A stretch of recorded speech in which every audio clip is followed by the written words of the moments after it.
If I died tomorrow, here's the only thing I would want you to know about sales and objection handling. And I'm going to use some of the most absurd and ridiculous examples to drive this point home. So you have been warned. This is your last chance to skip this video.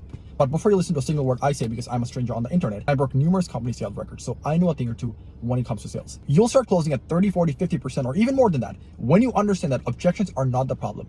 Objections are merely the symptom of a bigger problem, which is trust. And that is the main reason most people don't buy from you, because they don't trust you and they don't want to lose their money, which is a given. When you understand that, your entire approach to sales changes. Because now, instead of optimizing for getting more sales, you're optimizing for building more trust. And that is the thing that's going to get you more sales. When you're trying to handle objections, all you're doing is you're using logic to show why your product or service is superior and why the prospect should buy from you. But you're not addressing the underlying issue, which is a lack of trust. So the prospect can love your product, they can love your service, they can love you as a person, but if they don't trust you, they're not going to buy from you. And this is why memorizing lines for objection handling does not work. When you go from memorizing lines to handle objections and optimizing for more sales to actually optimizing for building trust, that is when you start closing at 30, 40, 50%, or even more than that, and you receive little to no objections on your sales calls. So knowing this, ask yourself, what are some of the ways you can build trust with a prospect? I'm going to give you an absurd and ridiculous example here. Imagine a drug dealer. What they do, or so I've heard, is that they give you a free sample of their product to show you how good their product or their drug is. And then once people are hooked in, once they're like, damn, this is really good, that's when they pay to buy a lot more. What they're doing is they're giving people the chance to see how good their product is.